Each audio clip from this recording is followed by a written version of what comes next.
AOC and Marjorie Greene do not often team up on anything for obvious reasons, but this week they actually have. They've joined with 14 other representatives and senators to pressure the Biden administration to drop their extradition attempts against the founder of WikiLeaks, Julian Assange.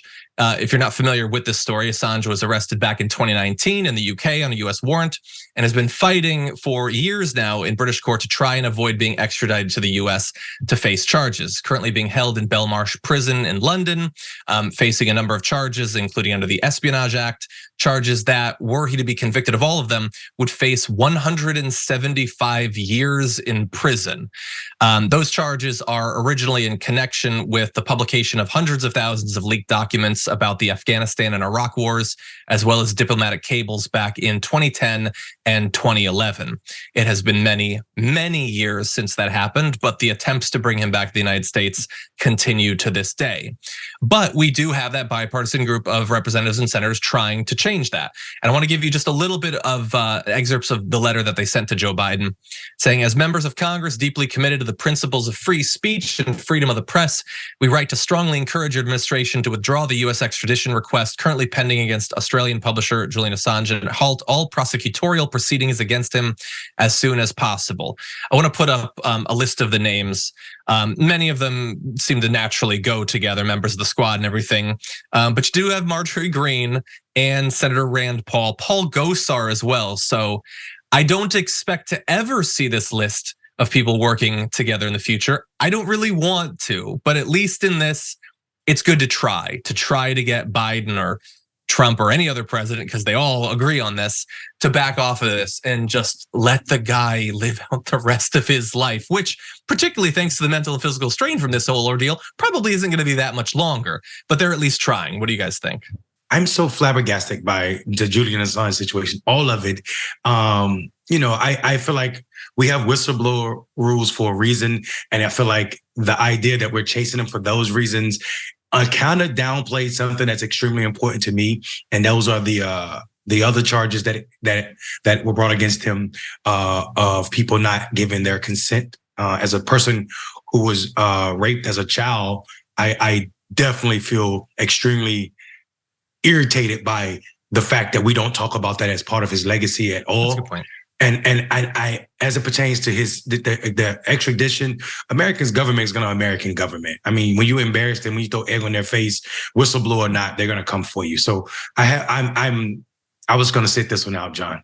Yeah, well, really fast. I'm glad that you added that context. So the reason I didn't mention that is that I don't believe that has anything to do with why Biden or other former US presidents are trying to bring him back. But yes, that is certainly not to discount any of the claims, either legal or behavioral, against him. The position I have in terms of trying to stop him from locking him up over publishing the documents has nothing to do with me liking him as a human or anything like that. It's just a principle, but you're 100% right that there is a lot of other context that certainly could cause people to have an issue with him. Right. Rayyvana, what were you thinking? Yeah, absolutely. That's important context, right? But just to talk about the prosecution under the Espionage Act, which was never intended to stretch as far as to cover journalists as well. Although I have a lot of issues with what it was created to cover in the first place. That aside, I'll say whenever I hear about bipartisan support for something in Congress, often it is the most heinous piece of pro-corporate legislation that you could possibly imagine. So when I saw this headline, it really, made me happy to see what they were actually coming together to support. Because anyone who cares about protecting the First Amendment should want to end this extradition of Julian Assange. They are prosecuting him for doing journalism. It's as simple as that. That's what this is about. And if you want to protect freedom of speech and freedom of the press in this country, then you need to support ending this extradition of Julian Assange, period. And these are valid points. I mean, the United States government didn't give Julian Assange a top secret security clearance, right? His order and also his commitment was to journalism. And in that space, I understand the ridiculousness behind this. I think you're right. Politics make strange bedfellows. And this is probably the only time I'm ever going to say this. I agree that Marjorie Taylor Greene got this right. And I almost said something I shouldn't have said on this TV, but yes, yes, and yes. But I like I said, I think Julian Assange is a complicated individual for sure. Yeah, it is interesting. Occasionally, Representative Greene will seem to be on the right side of something. Like she has spoken out against solitary confinement, for instance. But then she doesn't do anything to actually stop it. And it's so clear how politically motivated it is sometimes. She'll say that, but it's clear that she only cares about it for people who are locked up over crimes committed on January 6th. Whereas this actually opens up a window where you could get something done. You could work with every one of the other people that signed that letter, at least all the members of the squad, to do something about solitary confinement, but don't. At least in this case, to the extent that they can do anything, and that extent is limited, she signed the letter. So that's good. I guess it is living, by her principles.